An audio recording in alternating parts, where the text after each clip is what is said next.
Porfiai por entrar pela porta estreita, porque eu vos digo que muitos procurarão entrar e não poderão. Quando o pai de família se levantar e cerrar a porta e começar a estar de fora e a bater a porta, dizendo: Senhor, Senhor, abre-nos. E respondendo, ele vos disser: Não sei de onde vós sois. Então começareis a dizer: Temos comido e bebido na tua presença, e tu tens ensinado nas nossas ruas. E ele vos responderá: Digo-vos que não sei de onde vós sois. Apartai-vos de mim, vós todos os que praticais a iniquidade. Lucas 13, 24 a 27. Nem todo que me diz Senhor, Senhor, entrará no reino dos céus, mas aquele que faz a vontade de meu Pai que está nos céus. Muitos me dirão naquele dia: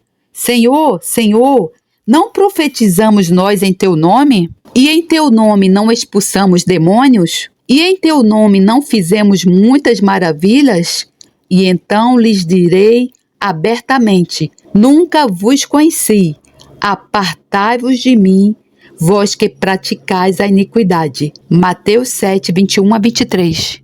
Audiolivro Comida para a Alma, Pão do Céu, de James Smith. Prefácio. A alma precisa de comida, assim como o corpo, não apenas em estações definidas ou em ordenanças públicas, mas com frequência e privadamente. Neste livro, você achará comida espiritual em pequenas porções, com as quais a alma pode ser alimentada e o tempo não ser desperdiçado. Cada porção leva a Jesus, ou traz algo de Jesus, pois o autor se dedicou na escola da experiência, na qual só Jesus satisfará e santificará o coração do crente. Quanto mais relacionarmos com Jesus, melhor para nós e mais glorificado será Deus. Senhor gracioso, honre este pequeno livro, tornando o meio de honrar seu amado Filho e alimentar as almas de seu amado povo. Ó, exalta o Senhor Jesus cada vez mais. Ó,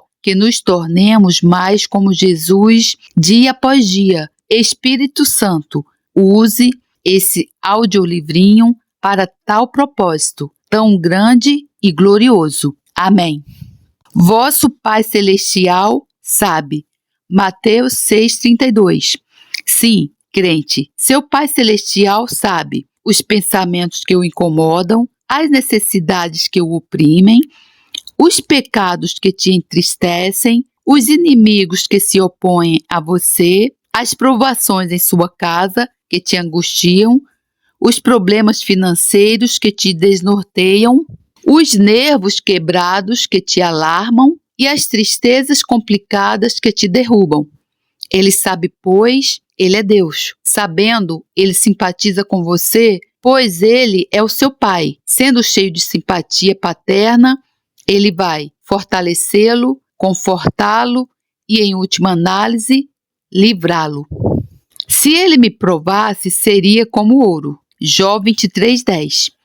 O Senhor coloca todo o seu povo em sua fornalha. Algumas merecem uma fornalha longa, para derretimento e refinamento. Em outros, o trabalho é rápido, mas longo ou curto, o Senhor manterá seu povo no fogo, até que eles sejam purificados. Um cristão genuíno não perde nada na fornalha, além de sua escória. Ele sai melhor, purificado, refinado. Ele é mais humilde, sua fé é mais simples e sua vida mais espiritual. Ele brilha como ouro derretido e reflete a imagem do grande refinador. Assentar-se-á como derredor e purificador de prata. Purificará os filhos de Levi e os refinará como ouro e como prata. Malaquias 3:3. Somos filhos de Deus. Romanos 8:16. Nunca vamos esquecer ou perder de vista isso, mas vamos viver,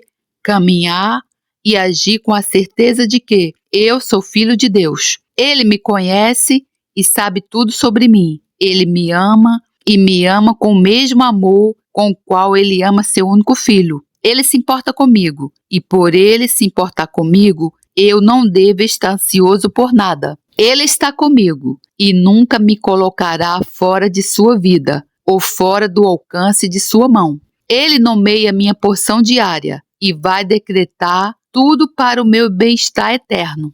Eu lhe dou a vida eterna, jamais perecerão, e ninguém as arrebatará da minha mão. João 10, 28. Jesus aqui fala de suas ovelhas, daqueles que o Pai lhe deu, daqueles a quem o Pai atraiu para ele, daqueles por quem ele morreu, daqueles que se sentam aos seus pés para aprender sobre ele. Jesus ama suas ovelhas. Jesus deu sua vida por suas ovelhas. Jesus vive para cuidar de suas ovelhas. Jesus nunca, por qualquer motivo, irá apartar-se das suas ovelhas. Ele pode guardá-las e ele certamente o irá. Quem quer que possa perecer, nunca perecerá. O Pai Celestial não permitirá que isso aconteça. O Espírito Santo irá preservá-lo. O amor, o poder e a honra de Jesus juntamente para preservá-lo. O dever de orar sempre e nunca esmorecer. Lucas 18:1. Temos sempre algo pelo que orar. Podemos sempre ganhar algo por meio da nossa oração. O Senhor adora nos ouvir orar e Satanás sempre tenta nos impedir. A carne é um grande obstáculo para nós. No entanto, o trono da graça está sempre aberto para nós. Em qualquer lugar, em qualquer momento, sob qualquer circunstância, podemos e devemos orar. A importunidade na oração agrada a Deus e prevalece com Deus. Então, não nos desanimamos, não nos cansamos, não desistamos de orar. Se Deus não está cansado de nos ouvir, então não devemos nos cansar de pedir a Ele. Se, pois, o Filho vos libertar, verdadeiramente sereis livres. João 8,36. Isso é realmente, verdadeiramente, perfeitamente livre. Sim, Jesus me libertará do poder e da culpa do pecado. Ele me livrará deste mundo maligno. Ele vai me elevar acima do ofício, sutileza e desejo de Satanás. Ele vai apresentar-me ao seu Pai, libertar-me de cada grilhão, e eu servirei dia e noite no céu. Que liberdade abençoada será a liberdade completa do pecado. Que liberdade gloriosa será a liberdade de servir a Deus sem cansaço, sem imperfeição ou interrupção. Como Jesus é livre, assim seremos em breve. Ele decidiu ir para Jerusalém. Lucas 9:53. Jesus sabia bem os sofrimentos que cairiam sobre ele lá, mas tal era o seu zelo por Deus e tal o amor por nós que ele estava disposto a ir a qualquer lugar, sofrer ou fazer qualquer coisa que nos honrasse e nos fizesse bem. Ele foi para Jerusalém para que não fôssemos para o inferno. Ele foi condenado para que fôssemos justificados. Ele foi punido para que pudéssemos ser livres. Ele morreu para que tivéssemos vida eterna. Precioso Senhor Jesus, que eu esteja disposto para ir a qualquer lugar por você, para fazer qualquer coisa por você ou para sofrer qualquer coisa por e em sua causa. Se alguém guardar a minha palavra, não verá a morte eternamente. João 8,51. Crente, você não tem nada a ver com a morte, pois você nunca morrerá. Para você, Jesus aboliu a morte, morrendo em seu lugar. Você está nele, e nele você pode até dormir, mas você nunca morrerá. A morte não pode ter domínio sobre você. Quanto a quando você deve morrer fisicamente, onde você deve morrer, ou como você deve morrer, você não tem nada a fazer, assim como você não tinha, como quando, onde e como você nasceria. A vida é da sua conta, não a morte. Suas únicas preocupações devem ser viver em Cristo, viver para Cristo, viver como Cristo e então viver para sempre com Cristo.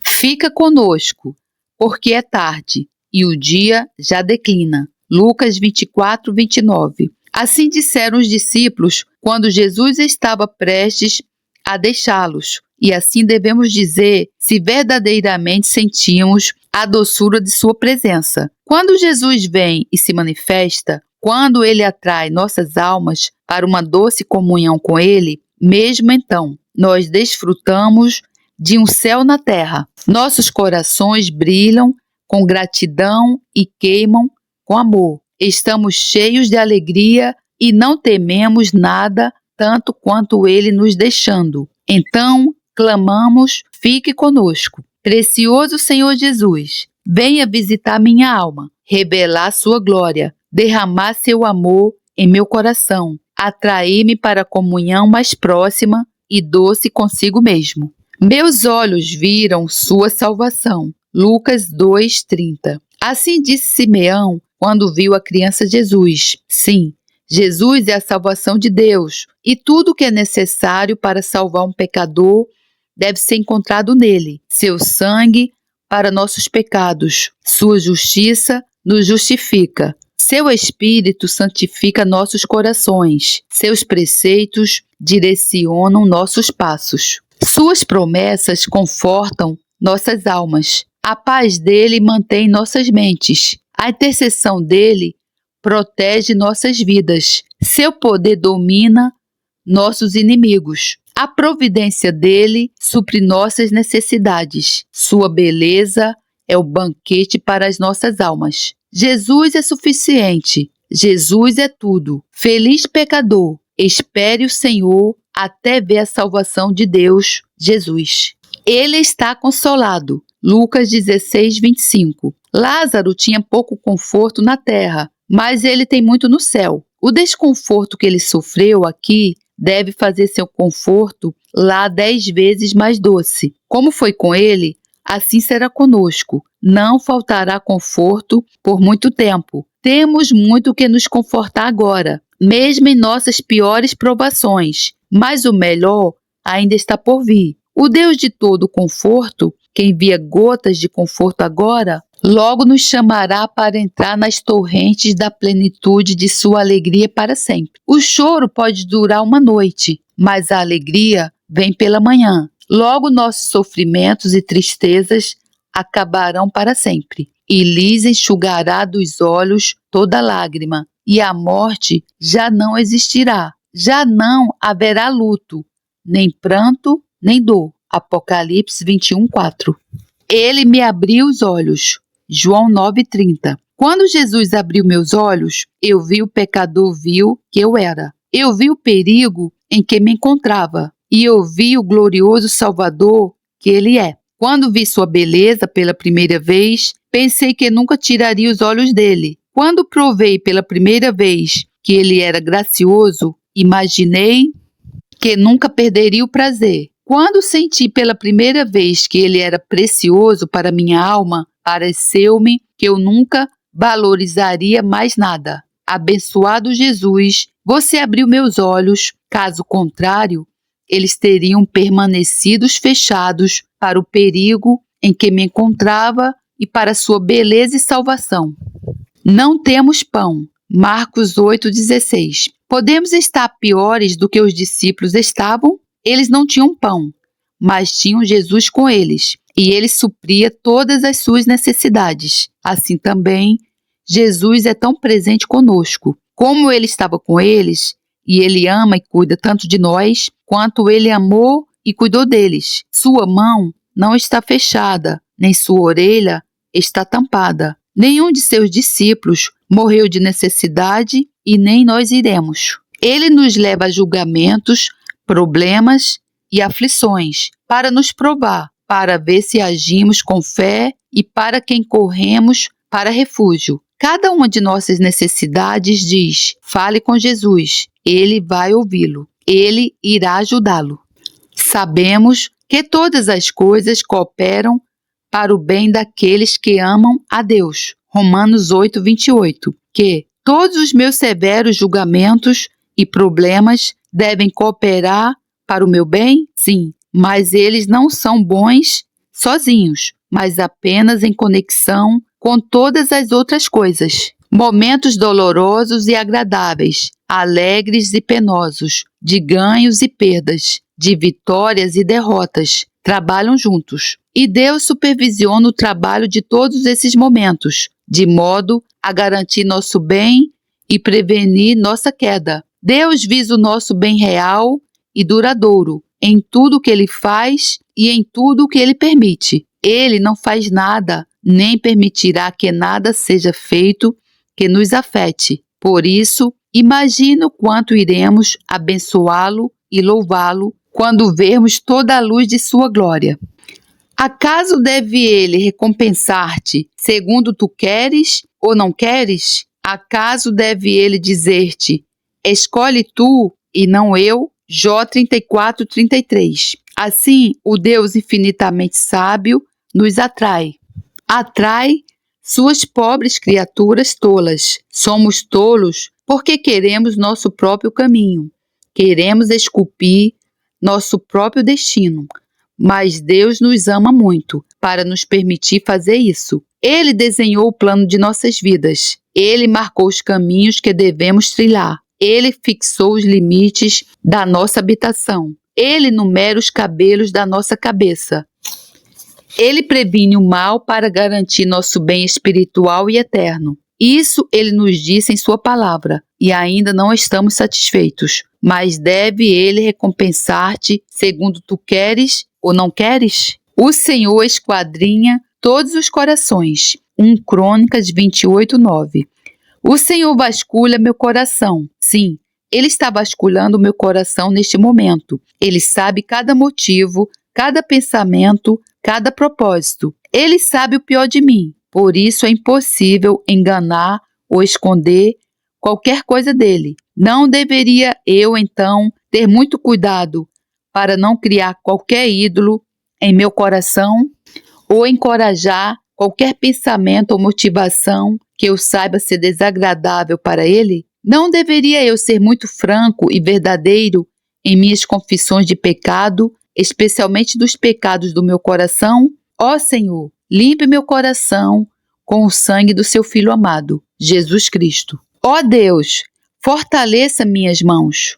Neemias 6:9. Um sentimento de fraqueza é muitas vezes uma grande bênção. Por mais doloroso que seja, tais sentimentos já evitaram muitas quedas e obteve muitas bênçãos. Nós nunca oramos tão sinceramente como quando sentimos nossa fraqueza ser extrema. Nós oramos mais quando temos muito trabalho a fazer e nenhuma força para fazê-lo. Quando temos muitas e grandes dificuldades para superar e nenhuma força para superá-las. E quando temos muitos inimigos para subjugar e nenhuma força para dominá-los. Nesses momentos clamamos: ó Deus, fortaleça minhas mãos. Deus salvará o humilde. Jó 22:29. Ou seja, Deus salvará a pessoa que pensa pouco de si mesmo, pensa ser indigno da menor das misericórdias do Senhor, está disposta a ser ou fazer ou sofrer qualquer coisa que seja do agrado do Senhor. Nunca podemos estar muito humilde aos nossos olhos ou achar que estamos muito humilde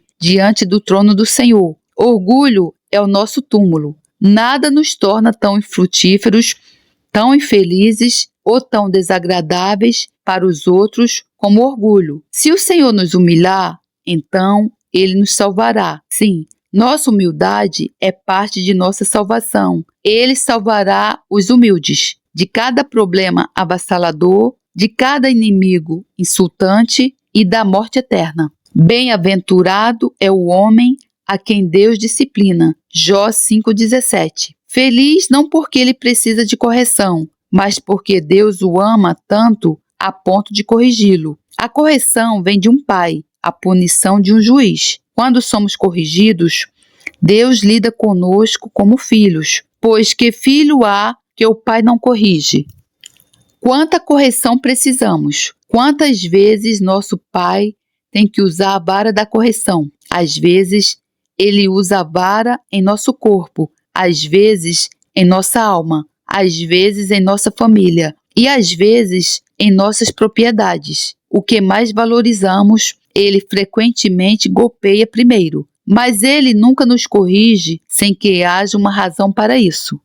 A minha graça te basta. 2 Coríntios 12:9. Sua propriedade se foi, sua saúde declina, A velhice está te arrastando? Seus amigos estão se provando inconstantes e falsos? Tudo tende a te deprimir, incomodar e te derrubar? Ainda assim, não tenha medo, pois embora Satanás te esbofeteie, embora o mundo franja a testa sobre você, embora a riqueza fuja de você e embora seu coração e carne pareçam falhar com você, Jesus diz: minha graça te basta. Sua graça é suficiente para cada crente, em todos os momentos e sob todas as circunstâncias, para apoiar, confortar, fornecer, entregar e suficiente para torná-lo mais do que um vencedor.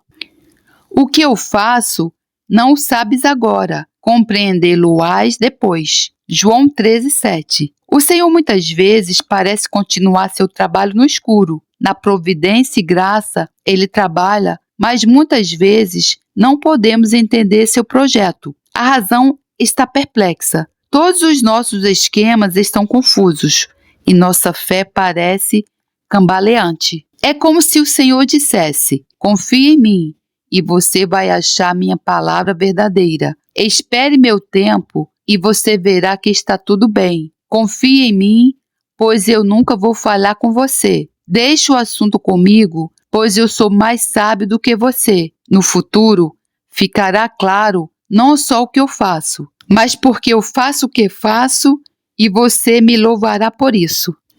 Mas tenho-vos chamado amigos. João 15:15. Se Jesus nos chamar de amigos, Ele nos tratará como tal. Podemos, portanto, procurar nele correções e consolos. Se Jesus nos chama de amigos, Ele deseja que o tratemos como um amigo e como tal devemos consultá-lo, confiar nele, estar familiarizado com ele e se esforçar para agradá-lo. Se Jesus é meu amigo, então, quem devo temer? Se Jesus é meu amigo, então, que bem pode me faltar? Se Jesus é meu amigo, então, por que eu deveria duvidar? Ter aquele que é Deus sobretudo como meu amigo, saber que Ele possui todas as coisas e faz como Ele deseja, deve me tornar feliz e contente.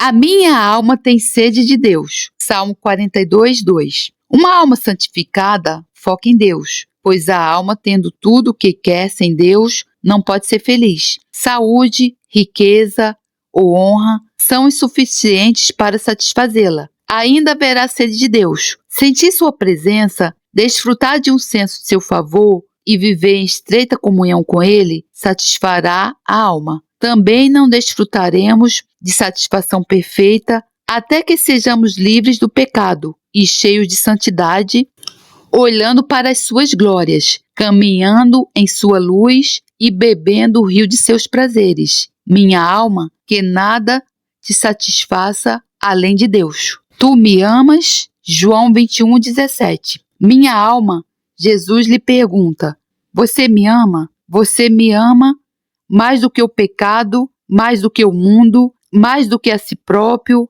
mais do que o dinheiro, mais do que o prazer, mais do que tudo? Permita que minha conduta responda à pergunta. Não minha conduta julgada por mim, um ser muito parcial, mas julgada pelo Deus imparcial, consciente e infalível. O amor por Jesus regula meus desejos, orienta minhas escolhas, direciona minhas ações. O amor a Jesus é sempre influente. Levou os cristãos do Novo Testamento a desistir de todas as coisas por Jesus. Levou os mártires a darem seus corpos para serem queimados por Jesus. A eleição da graça. Romanos 11:5. Deus tem o seu povo eleito. No exercício de seu favor soberano, Deus escolheu seu povo, nomeou-os para a santidade e para a felicidade no céu. Ele os deu a Jesus, Ele os chama por meio de seu Espírito, Ele os guia por seu meio de sua palavra e depois Ele os receberá para a glória. Toda a nossa felicidade presente e todas as nossas perspectivas futuras são baseadas na eleição de Deus. Deus me elegeu para ser seu filho. E quando Ele me dá graça, então eu o escolho para ser meu Deus. Se Ele não tivesse me escolhido, eu nunca o teria escolhido. O Evangelho da Graça de Deus, Atos 20, 34. A graça de Deus é sua graciosa disposição e prontidão para conferir grandes e inestimáveis bênçãos sobre criaturas vis e indignas. A graça de Deus é revelada no Evangelho e aparece em nossa eleição para a vida eterna, nossa redenção da morte eterna, nossa regeneração pelo Espírito Santo, nossa justificação na justiça de Cristo e em nossa preservação para a glória eterna. Toda a diferença entre o que já fomos e o que agora somos, como também o que seremos, deve ser atribuída à graça soberana de Deus.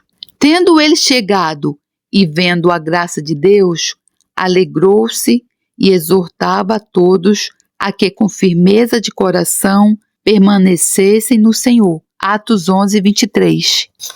Você deve se apegar ao Senhor. Você será tentado a recuar, ou tornar-se morno, indiferente ou frio. Cuidado com isso. Jesus é digno de sua mais forte confiança. Jesus merece seu amor mais caloroso. Pense no que ele fez e sofreu por você, do que ele está fazendo agora no céu e o que ele pretende fazer por você quando ele voltar. Se você quiser ser feliz em sua alma, se você quiser enfeitar sua profissão de fé, se você quiser esbofetear Satanás, se você quiser vencer o mundo, se você quiser ser feliz na morte, então se apegue ao Senhor.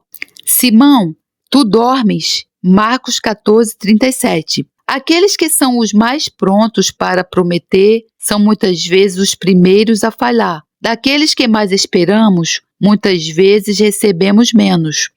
Quem estava tão ansioso para prometer o que faria como Pedro? E mesmo assim, Pedro adormeceu. Depois de tudo que o Senhor tinha feito por ele, depois de todas as demonstrações amorosas que ele lhe tinha dado, Pedro não conseguiu ficar vigilante com seu mestre por 1 hora. E por acaso podemos nós atirar uma pedra em Pedro? Somos melhores que ele? Não dormimos quando deveríamos estar vigiando ou trabalhando para Jesus? Talvez até agora estejamos nesse estado de espírito, no qual nosso mestre pode muito bem perguntar: você está dormindo? Ora, como recebestes Cristo Jesus, o Senhor, assim andai nele radicados e edificados. Colossenses 2,7. Cristo é tudo para o crente. Separe-o de Cristo e ele será miserável, pobre, cego e nu.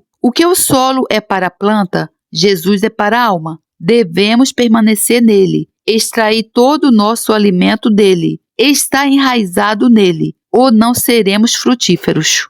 Todos os dias e durante todo o dia, devemos estar tirando nossos suprimentos de Cristo. Há o suficiente nele para atender a todas as nossas necessidades e sempre haverá o suficiente nele. Vamos então esperar em Cristo para todas as coisas e esperar obter nossa vida, força, paz, conforto e santidade de Cristo. Por que razão não me credes? João 8,46. Ó minha alma, Jesus lhe pergunta: por que você não acredita em mim? Ele não é digno de sua confiança? Sua palavra não é verdadeira? Ele já foi considerado infiel? Ele não é o Salvador sempre vivo, sempre amoroso e sempre fiel? Você diz: eu acredito nele. De onde então surgem essas dúvidas e medos? Por que essa insatisfação e essas reclamações? Ele não prometeu estar sempre com você,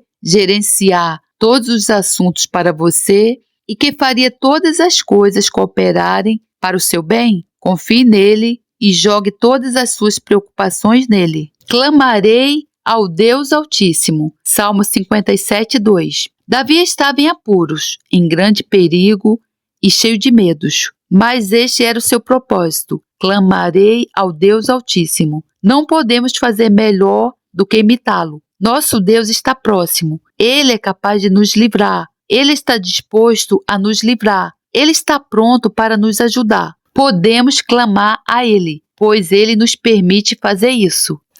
Devemos clamar a Ele, pois Ele nos ajuda. Devemos clamar a Ele, pois ninguém mais pode nos livrar. Vamos clamar em simplicidade, como criança para seu Pai. Vamos clamar em fé, como pessoas confiantes em seu Deus. Vamos clamar com fervor, como aquele que espera intervenção divina. Achei resgate. Jó 33:24. É o próprio Deus que fala neste verso e nos diz que ele encontrou um resgate para o homem culpado. O preço do resgate era o sangue de seu querido filho. Que preço pago pela libertação do pecador.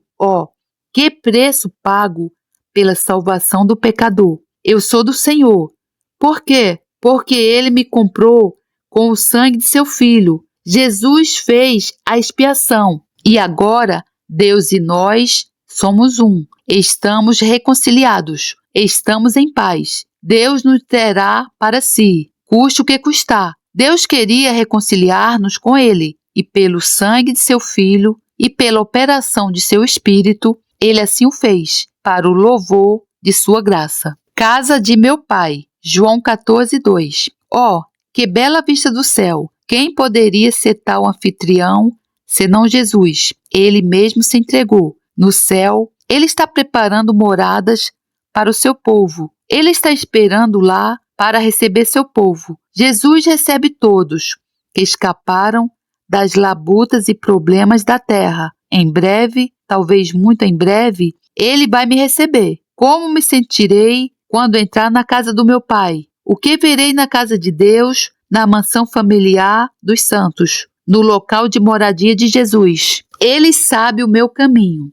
Jó 3:10. Enquanto o crente deseja ficar em paz com seus semelhantes, seu principal desejo deve ser o de estar em paz com Deus. Ser aceito por Deus em Cristo e ser aprovado por Deus em sua conduta são seus objetivos especiais. E muitas vezes é um grande conforto para ele refletir que enquanto os homens podem confundi-lo e julgá-lo como sendo mau, o Senhor sabe seus motivos, seus objetivos e seu caminhar. Sim, abençoado seja Deus. Podemos ir até Ele, sabendo o caminho que tomamos e por que o tomamos. E se Ele aprovar, é mais do que a aprovação de todo mundo. Deus, fortalece as minhas mãos. Neemias 6:9. Um sentimento de fraqueza é muitas vezes uma grande bênção. Por mais doloroso que seja, tais sentimentos já evitaram muitas quedas e obteve muitas bênçãos. Nós nunca oramos tão sinceramente como quando sentimos nossa fraqueza ser extrema. Quando temos muito trabalho a fazer e nenhuma força para fazê-lo. Quando temos muitas e grandes dificuldades para superar e nenhuma força para superá-las. E quando temos muitos inimigos para subjugar e nenhuma força para dominá-los. Então gritamos: Deus, fortaleça as minhas mãos. Matastes o autor da vida. Atos 3:15. Que título glorioso, o autor da vida. Mas que coisa horrível é matar o príncipe da vida. Os judeus fizeram isso. E eu também. Esse foi o maior pecado que já cometemos. Todos os meus outros pecados não são nada comparados a esse. Quanta dureza do meu coração para fazer tal ação. Quão grande a crueldade da minha disposição para colocar a morte, e uma morte tão cruel, o adorável Cordeiro de Deus. Meu Deus, não permita que este pecado seja usado para minha acusação, mas deixe o sangue de seu Filho lavar toda a minha culpa. Precioso Senhor Jesus, você me perdoa e me ama. Porém Deus conforta os abatidos. 2 Coríntios 7:6. Deus conforta os abatidos pelas obras de sua providência, pelas verdades de sua palavra e pelo trabalho de seu Espírito no coração. Deus conforta seu povo triste. Ele fez plena provisão para o nosso conforto em seu Filho. A maneira de ser feliz é olhar para Jesus, para tudo o que precisamos, olhar para Jesus e não olhar para tudo o que tememos, e olhar para Jesus como tendo um profundo, intenso e constante interesse em nós. Minha alma, sempre que você for abatida, olhe para Jesus e peça ao seu Deus para confortá-la. Como Pai das misericórdias e o Deus de todo conforto, Ele conforta aqueles que estão abatidos. Para mim, o viver é Cristo. Filipenses 1:21. Cristo era o objeto e o objetivo da vida de Paulo. Ele viveu para conhecer Cristo, para desfrutar de Cristo, para pregar Cristo, para sofrer por Cristo e para todas as maneiras possíveis de glorificar a Cristo.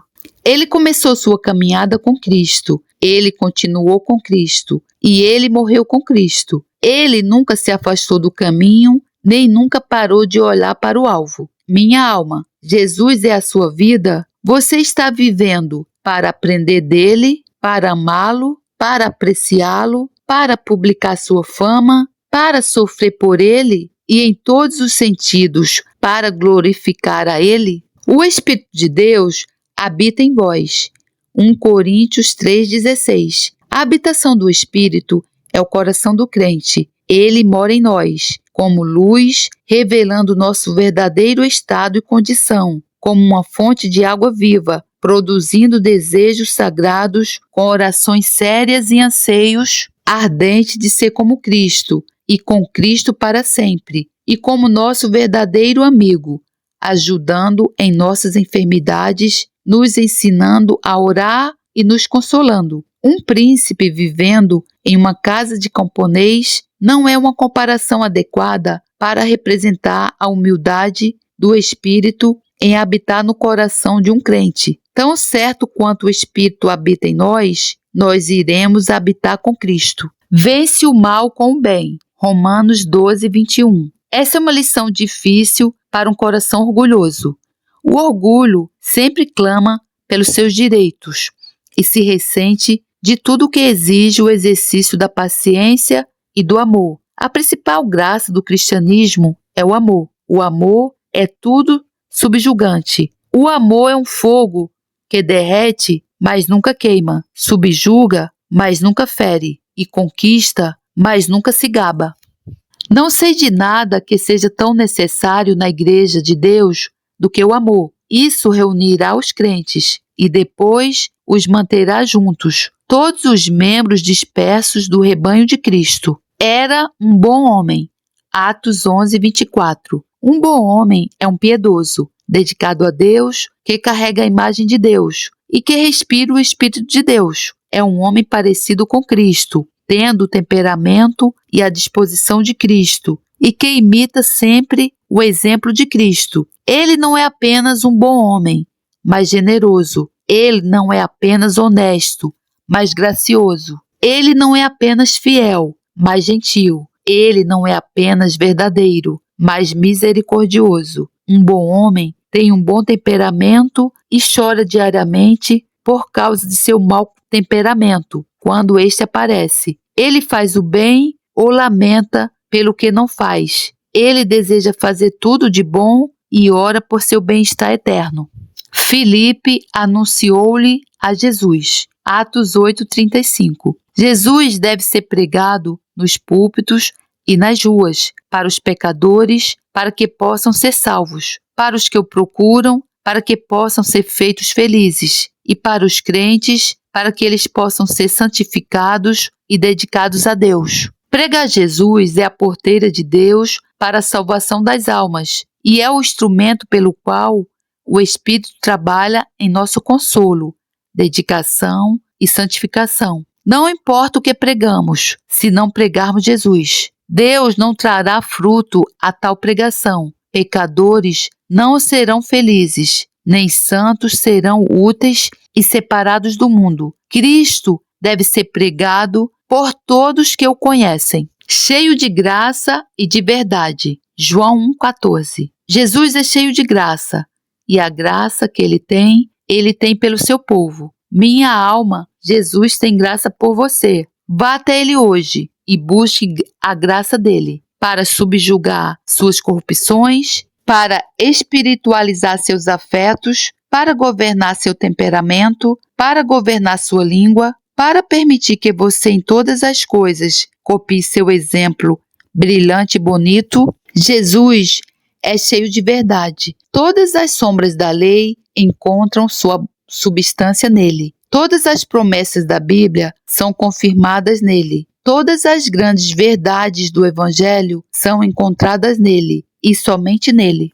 Cria em mim, ó Deus, um coração puro. Salmo 51:10. Amor à santidade e ódio ao pecado é a prova que o Espírito Santo habita em nós, pois ninguém jamais consegue fazer isso por natureza. Quando nossas orações são o eco das promessas de Deus, é evidente que somos semelhantes a Deus. Agora, como Deus promete um novo coração e um espírito reto, se desejarmos sinceramente e orarmos sinceramente por eles, é porque somos ensinados a Deus e tais orações certamente serão atendidas. Se você deseja e ora por um coração limpo, você terá um, mas ao limpá-lo, não se surpreenda se Deus lhe mostrar mais de sua sujeira.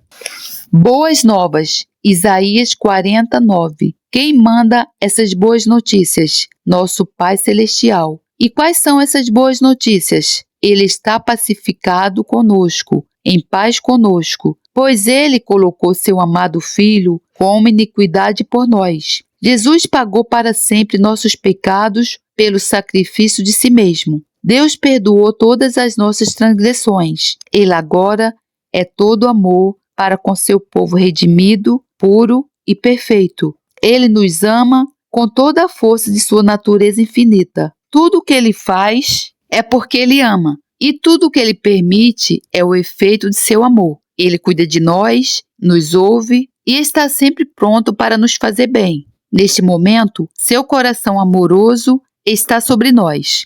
Jesus chorou. João 11:35. Chorar não é incomum na terra. No entanto, as lágrimas de Jesus eram lágrimas incomuns. Eram as lágrimas de um sem pecado, as lágrimas do Filho de Deus. Jesus chorou pelos outros. Jesus chorou em companhia dos outros. Suas lágrimas levantam a profundidade de sua simpatia e a ternura de seu amor. Ele chorou porque seus amigos sofreram, e ainda assim, ele sabia que seus sofrimentos eram para o bem deles. Jesus é o mesmo agora. Seu amor é tão terno e sua simpatia é tão profunda. Ele te ama, crente, como ele amava Maria e Marta. Ele simpatiza com você como simpatizava com elas. Tu és o meu esconderijo. Salmo 32:7. Se Deus se compromete a se esconder, então quem poderá encontrá-lo? Mas todos os que vão para ele são protegidos por ele e estão protegidos dos oficiais da justiça, das reivindicações da lei violada e de todas as consequências penais do pecado. Deus nunca se recusa a receber a alma que se refugia nele. Jesus é o esconderijo do pecador. Para ele, portanto, fugirei de todas as minhas próprias obras imperfeitas e de todos os meus inimigos e medos. Ele assegurou que ele vai me receber e me proteger. Louvado seja Deus, glorioso Deus, obrigada, Senhor, por esse ensino tão lindo. E eu vou deixar um versículo bíblico, irmão, aqui para você meditar nessa palavra. Todo o que o Pai me dá, virá a mim, e o que vem a mim, de maneira nenhuma o lançarei fora. Porque eu desci do céu, não para fazer a minha vontade, mas a vontade daquele que me enviou. E a vontade do Pai que me enviou é esta, que nenhum de todos aqueles que me deu se perca, mas que eu ressuscite no último dia. Porquanto a vontade daquele que me enviou é esta, que todo aquele que vê o Filho e crê nele tenha vida eterna, e eu o ressuscitarei no último dia. João 6:37-40. Então, irmão, você vai ressuscitar, irmão, no último dia. E a condição é que você tenha Jesus Cristo na sua vida. Que você se arrependa dos seus pecados. Que você aceite Jesus Cristo como Filho de Deus, o reconheça e o confesse com a sua boca e tenha uma vida com Cristo. Largue o pecado, seja uma nova criatura, viva uma vida de santidade e caminhe com Jesus Cristo, porque Ele é a rocha. E é Ele que vai te ressuscitar, irmão, no último dia. Porque aquele que crê nele terá a vida eterna, será ressuscitado no último dia. Por quê, irmão? Você não pode viver, irmão, achando que você não vai morrer, irmão. A morte é certa. A morte é a única coisa que a gente tem a certeza na vida que vai acontecer. Pode ser hoje à noite, pode ser amanhã, quem sabe é Deus, porque é Ele que tem o controle de tudo. Mas, irmão, pensa, irmão, que existe uma outra vida depois dessa. E a palavra de Deus diz que a glória da segunda casa é muito melhor do que a primeira. Vai ser um lugar onde não vamos ter doenças, mazelas, dificuldades, problemas. Vamos viver na glória do Senhor, louvando a Deus. Irmão, pensa nisso. Pensa, irmão, para onde a tua alma vai se Deus te chamar hoje. Porque existe outra vida, irmão, depois dessa. Irmão, sai desse mundo. Esse mundo não tem o que dá para ninguém, irmão. Eu falo, irmão, dou um testemunho meu pessoal. Eu estava nesse mundo, irmão. Esse mundo não tem o que dar para ninguém. Esse mundo daí jaz do maligno. E ele veio para matar, roubar e destruir. Minha vida foi transformada depois que eu passei a caminhar com Jesus. Ele me salvou, me curou, me libertou de vários demônios, várias enfermidades e o mundo jaz do maligno. Quem escolher ficar no reino de Satanás vai perecer e a alma vai para o inferno. É o que diz a Bíblia, é o que diz a palavra de Deus. Então, irmão, Deus tenha misericórdia da sua vida e da sua alma. Para refletir, 3 coisas que mudam tudo. Parte do sermão de James Smith, 1802 a 1862. Se você é um pecador não convertido, faça 3 coisas imediatamente. Creia no Senhor Jesus Cristo, arrependa-se de todo o pecado que cometeu, busque o testemunho e o penhor do Espírito Santo em seu coração, para que a iniquidade não seja sua ruína. O que mais devo dizer? Se você é um cristão sincero, faça 3 coisas diariamente. Pesquise a palavra de Deus, esteja muito no trono de Deus e seja diligente na obra de Deus. Cristo esteve em 3 estados: glória antiga, profunda humilhação e dignidade merecida. Cristo ocupa 3 ofícios: um profeta para os ignorantes, um sacerdote para os culpados e um rei para os depravados. 3 coisas nunca são satisfeitas: um cristão duvidoso,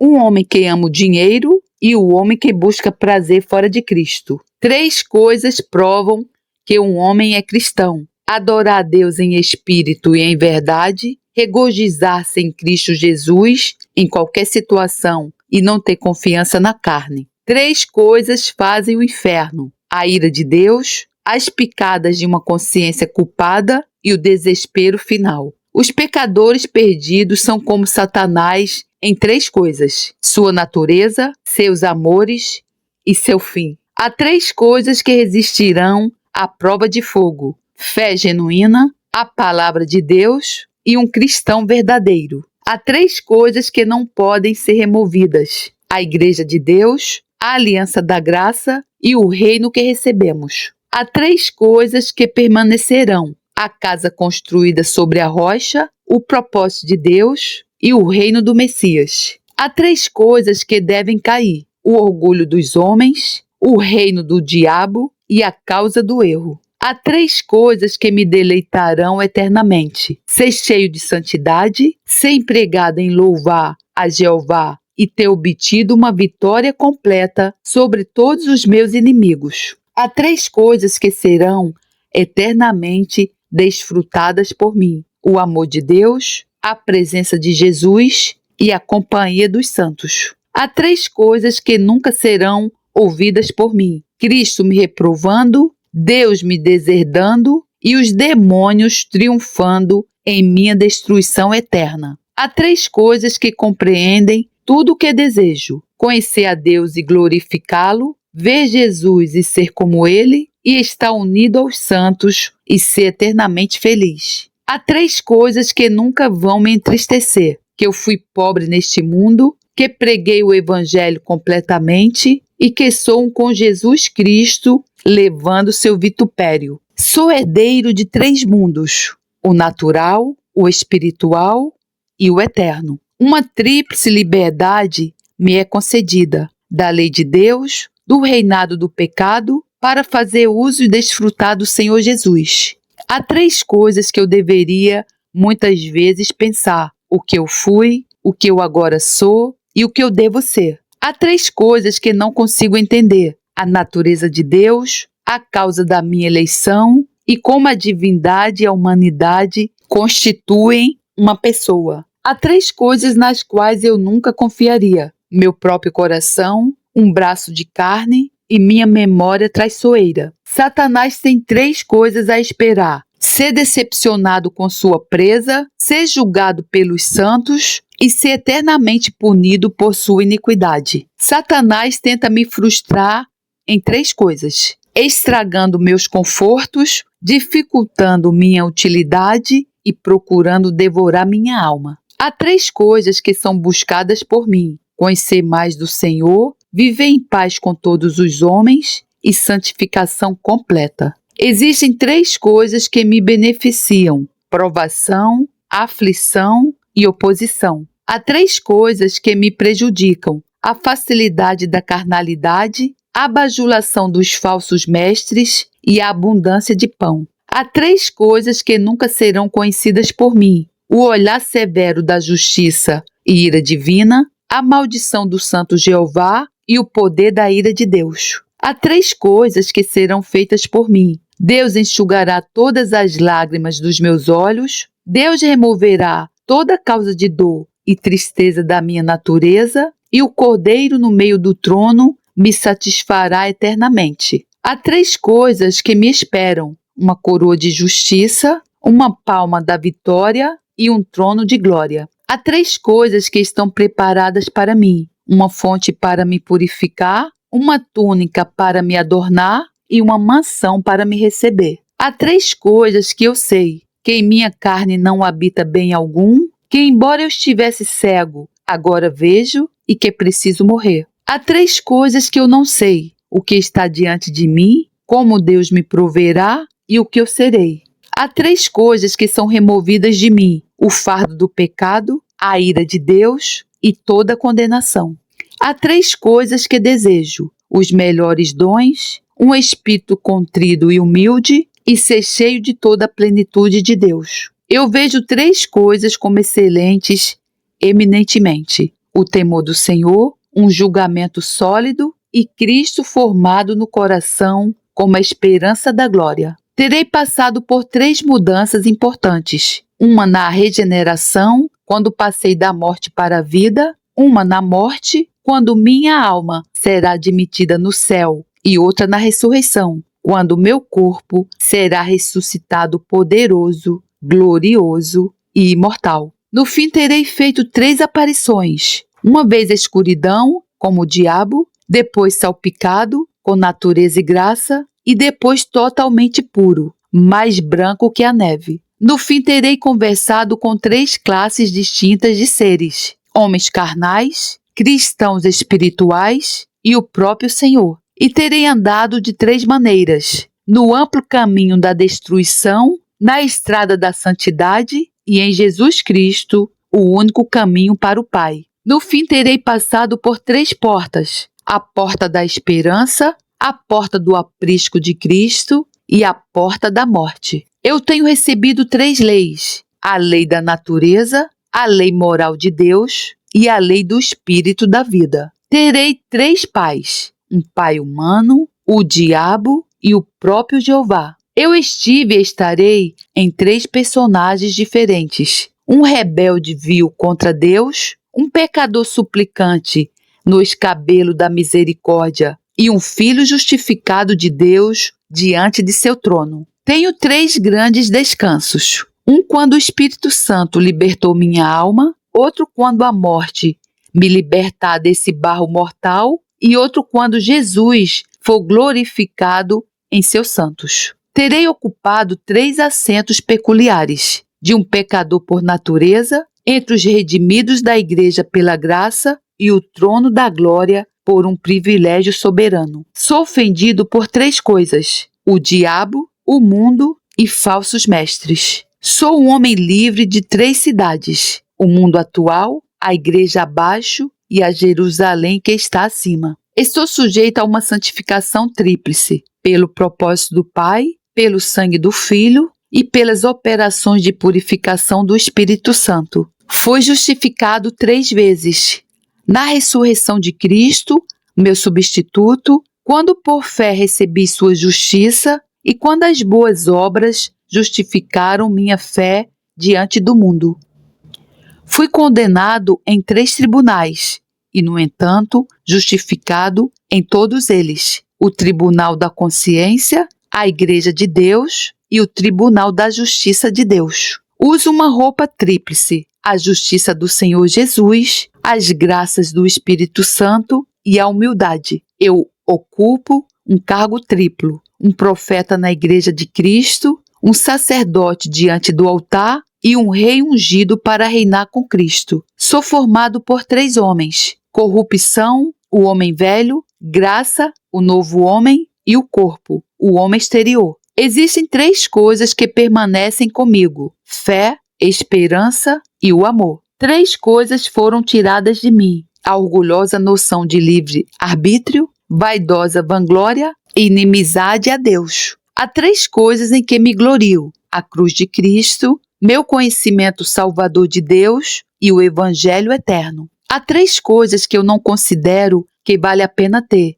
uma forma de piedade, sem poder, o nome de quem vive enquanto morto e a recomendação e aplauso dos inimigos de Cristo. Há 3 coisas que desejo deixar com o Senhor: escolher minha sorte na vida, travar minhas batalhas e suprir todas as minhas necessidades. Há 3 coisas que são profundas demais para que eu saiba completamente: a depravação do meu coração, os artifícios de Satanás e a maneira de operar do Espírito. Há 3 coisas que muitas vezes são negligenciadas por mim: autoexame, leitura diligente da Bíblia e oração secreta. Há 3 coisas que são prescritas para mim: crer em Deus, amar os santos e observar as ordenanças do Senhor. Há 3 coisas que muitas vezes me dão nojo: as tentações de Satanás, o poderoso trabalho da descrença e a conduta de crentes nominais. Há 3 coisas que são boas para mim: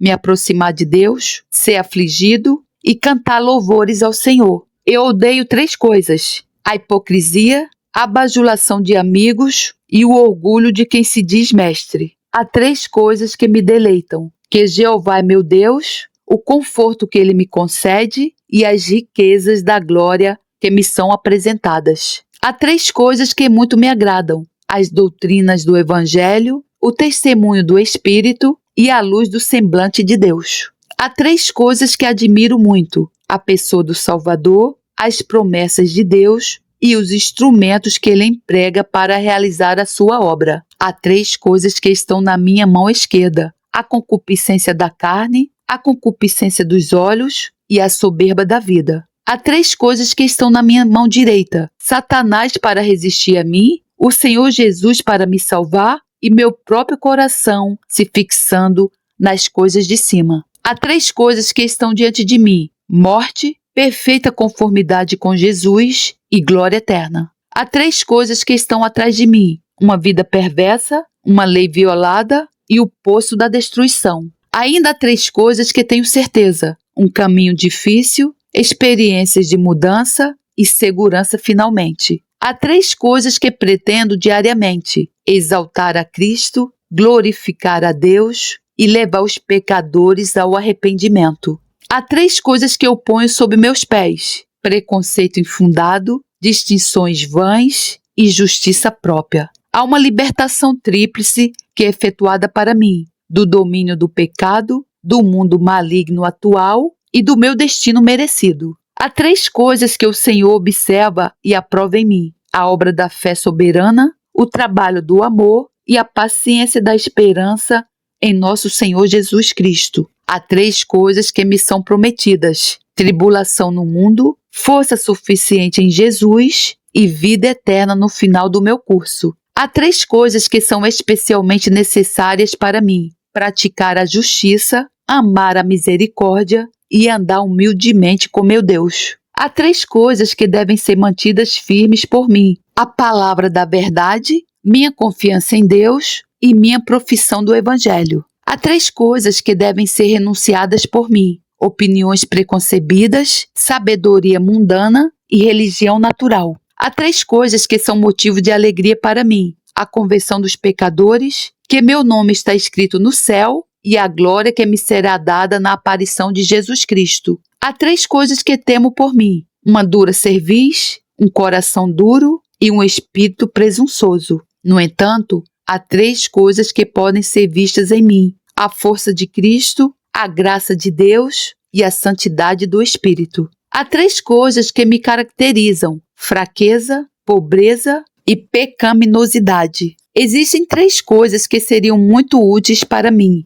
mais humildade, sabedoria espiritual e zelo iluminado. Existem 3 coisas que se manifestam em mim: a natureza do pecado, o poder da graça e a fidelidade de Deus. Existem 3 professores empregados para me instruir: o Espírito Santo, uma providência especial e a vara de Deus. Existem 3 livros que são muito úteis para mim: o livro da natureza, o livro das Sagradas Escrituras e o livro da minha própria experiência. Há 3 coisas que me faltam em mim: arrependimento perfeito, resignação total e amor fervoroso. Existem 3 coisas que são especialmente queridas para mim: a palavra de Deus, o trono da graça e as ordenanças da casa do Senhor. Há 3 coisas que me trazem grande consolo: a fonte aberta do sangue de Cristo, as promessas de Deus e o convite gratuito do Salvador. Há 3 coisas que são uma provação dolorosa para mim: um temperamento irritável, uma língua irreverente e o amor próprio. Existem 3 coisas que me apoiam: o amor do Pai, a redenção do Filho e a obra do Espírito. Há 3 coisas que me sobrecarregam: um corpo de pecado e morte, um coração enganoso, a oposição que encontro dentro de mim. Existem 3 vidas que serão vividas por mim: uma vida temporal, uma vida espiritual e uma vida eterna. Existem 3 mortes que foram experimentadas por mim: uma morte no pecado, uma morte para pecado, uma morte para a lei de Deus. Existem 3 amigos que sempre estarão ao meu lado: uma consciência pacífica, a noiva de Jesus e o Cordeiro de Deus. Existem 3 inimigos que sempre se opõem a mim: o mundo, a carne e o diabo. Eu tenho certeza de 3 coisas: ódio pelo mundo, oposição pelos hipócritas e amor por crentes espirituais. Há 3 coisas que eu desejo tanto, mas que Deus nunca me concederá na terra: ser totalmente livre do pecado, carregar a cruz exatamente como Jesus e estar sempre alegre nele no mesmo nível. Há 3 coisas que eu temo: que eu me torne um pregador orgulhoso, que eu me torne um cristão morno e que eu caia nas mãos do homem. Há coisas que eu desaprovo: o enfraquecimento dos meus dons, a decadência das minhas graças e tornar-me inútil na vinha do Senhor. Há 3 coisas que desejo especialmente: mais comunhão com Deus, mais semelhança com o Senhor Jesus e mais utilidade para a sua igreja. Certa manhã, quando eu saía para caminhar nos campos, depois de implorar a Deus que me desse um assunto lucrativo para a meditação, de repente caí nessa linha de pensamento, que depois escrevi: James Smith, 1802 a 1862. Quando criança, caiu em um poço e foi notavelmente resgatado da morte. Sua paixão como pregador do Evangelho era resgatar muitos pobres pecadores ímpios de um poço muito mais profundo. Ele pastoreou várias congregações batistas particulares, incluindo a capela New Park Street, de 1842 a 1850, onde anos mais tarde Charles Spurgeon assumiu o pastorado. Seu estilo devocional sucinto é novo e memorável. Meu objetivo é liderar a mente do eu para Jesus, do pecado para a salvação, dos problemas da vida aos confortos do Evangelho. Meu objetivo é humilhar o pecador e exaltar o Salvador, despir a criatura e colocar a coroa na cabeça da livre graça de Deus.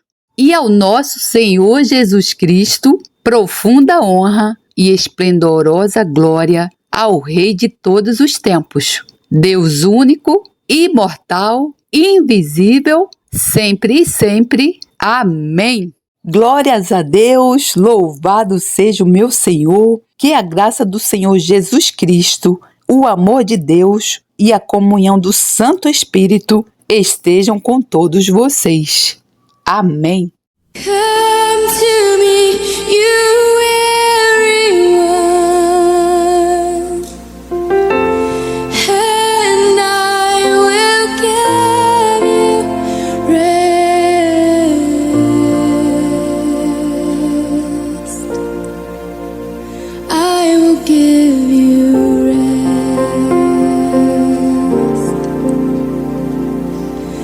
Come to me, you weary ones, and I will give you rest. Jesus,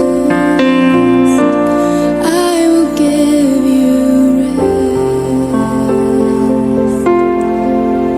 For my yoke